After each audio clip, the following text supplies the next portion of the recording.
প্রিয় দর্শক, স্বাগত জানাচ্ছি ভোরের কাগজ থেকে। আপনাদের সাথে আছি আমি যুবরাজ ফয়সাল। আমি এই মুহূর্তে দাঁড়িয়ে রয়েছি বাংলাদেশ ব্যাংকের সামনে, অর্থাৎ বাংলাদেশ ব্যাংকের গেটে রয়েছি এই মুহূর্তে।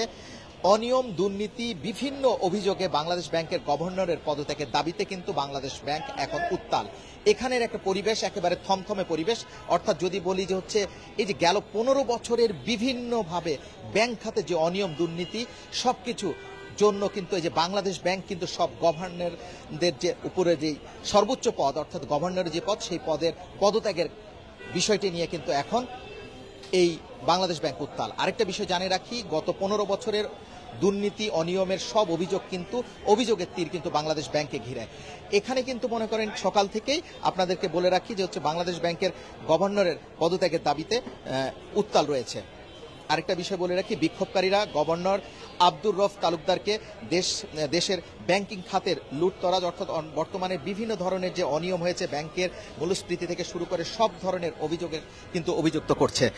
আর আরেকটা বিষয় আপনাদেরকে বলে রাখি যে এখানে ডেপুটি গভর্নর নুরুন নাহার সঙ্গে বৈঠক হচ্ছে নির্বাহী কর্মকর্তাদের, এবং তবে হচ্ছে কর্মকর্তাদের তোপের মুখে কিন্তু 3 জন ডেপুটি গভর্নর কার্যালয় ত্যাগ করেছে।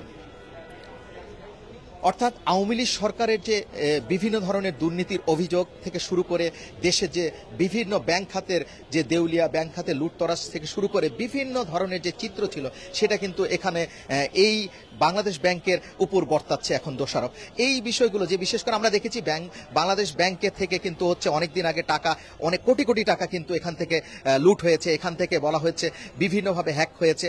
এই অভিযোগ হাজার হাজার কোটি টাকা কিন্তু এই ব্যাংকের খাতে যে অনিয়মের অভিযোগ কিন্তু বাংলাদেশ ব্যাংকে রয়েছে, এবং সেজন্য কিন্তু এই যে ক্ষমতার অর্থাৎ পথ পরিক্রমার পরিবর্তনের ফলে, অর্থাৎ দেশ জুড়ে যে আন্দোলন হয়েছিল শিক্ষার্থীদের, সেই আন্দোলনের ফলে কিন্তু বাংলাদেশের বর্তমান যে অবস্থা, অর্থাৎ নতুন যে হচ্ছে অন্তর্বর্তীকালীন সরকার দায়িত্ব নেওয়ার পরপরই কিন্তু এই বাংলাদেশ ব্যাংকের পরিবর্তনের কথাটা কিন্তু হচ্ছে এখানকার কর্মচারী যারা রয়েছে, এখানে যারা যুক্ত রয়েছে, অর্থাৎ কর্মচারীরা কিন্তু এই উত্তাল স্লোগান দিচ্ছে। অর্থাৎ তারা কিন্তু বলছে যে হচ্ছে সকল অনিয়ম, দুর্নীতির কিন্তু হচ্ছে উপরের যারা ছিল, অর্থাৎ উপরের সারি যারা কর্মকর্তা ছিল, গভর্নর থেকে শুরু করে ডেপুটি গভর্নর, তাদের উপর কিন্তু এই অভিযোগের তীর দেখছে। আমরা দেখতে পাচ্ছি যে হচ্ছে এখানে আমরা অনেকের সাথে কথা বলার চেষ্টা করেছি, কেউ কিন্তু এখন পর্যন্ত মুখ খোলেনি। আরেকটা বিষয় আপনাদেরকে জানিয়ে রাখি, সেনাবাহিনী কিন্তু বাংলাদেশ ব্যাংকের ভিতরে দায়িত্ব নিয়ে আছে, এবং তারা কিন্তু নিরাপত্তা থেকে সব ধরনের সহযোগিতা করছে সাধারণ মানুষকে। আমরা কিন্তু তাদের সাথে কথা বলবার চেষ্টা করেছি, তারা বলছে আমরা শুধু নিরাপত্তার দায়িত্বে রয়েছি, বিশেষ কোনো বিষয় আমরা আপনাদেরকে বলতে পারবো না।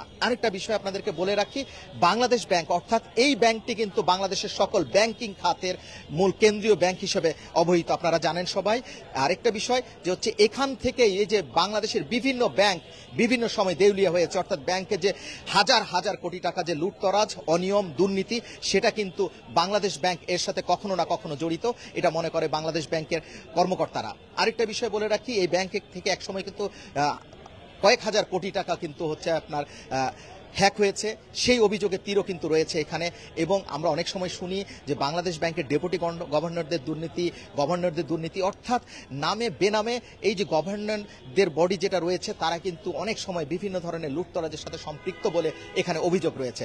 আর এই যে বাংলাদেশে গেল কয়েকদিনের যে পরিস্থিতির পরে কিন্তু সকল খাতে কিন্তু সংস্কারের যে ছোঁয়া লেগেছে, সেই ছোঁয়ার অংশ হিসাবে কিন্তু বাংলাদেশ ব্যাংকেরও একটা সংস্কারের কথা বলছে তারা। অর্থাৎ যারা গভর্নর রয়েছে, ডেপুটি গভর্নর রয়েছে, এবং দেশের বিভিন্ন স্থানে যে ব্যাংকগুলো বাংলাদেশ ব্যাংকের সাথে যুক্ত রয়েছে, বিশেষ করে ব্যাংকিং খাতের, তারা কিন্তু এই খাতের বিষয়গুলোকে কিন্তু তারা জানিয়েছে। আরেকটা বলে রাখি যে বাংলাদেশে কিন্তু ব্যাংকিংয়ের খাতে যে আজকের অনিয়মের অভিযোগ, সেটা কিন্তু বাংলাদেশ ব্যাংক এর সাথে জড়িত রয়েছে বলে অনেকে মনে করেন।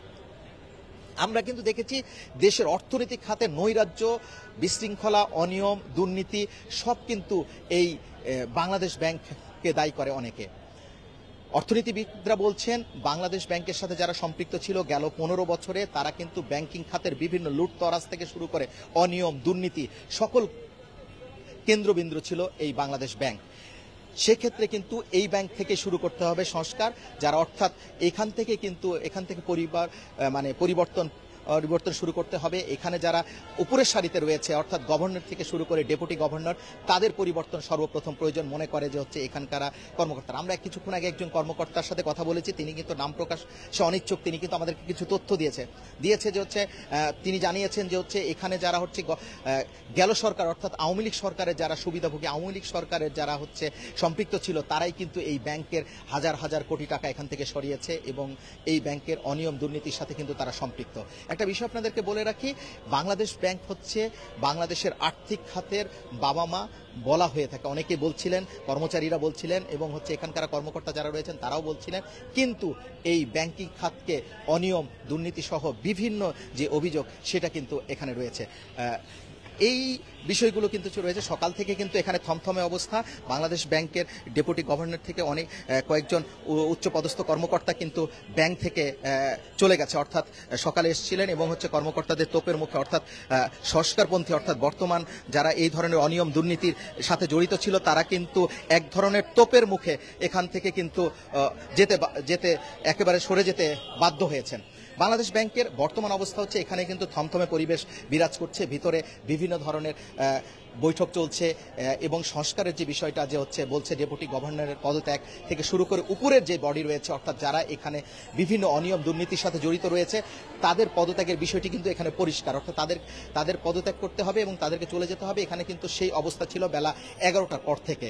এবং আর্থিক খাতে যত অনিয়ম দুর্নীতি সেটা কিন্তু বাংলাদেশ ব্যাংকের যারা হচ্ছে গভর্নর থেকে শুরু করে ডেপুটি গভর্নর ছিল, কর্মচারীরা কিন্তু তারা বারবার একই কথা বলার চেষ্টা করছিলেন এবং তারা বারবার বলছিলেন যে হচ্ছে আওয়ামী লীগ সরকারের 15 বছরের দুঃশাসন এবং অনিয়ম দুর্নীতির যত অভিযোগ রয়েছে আর্থিক খাতের, সেটা কিন্তু তারা কিন্তু যারা ছিল তারা এখন আর এই ব্যাংকের দায়িত্বে থাকতে পারবে না, এটা কিন্তু অভিযোগ করছিলেন কর্মকর্তারা, বাংলাদেশ ব্যাংকের কর্মকর্তা কর্মচারীরা।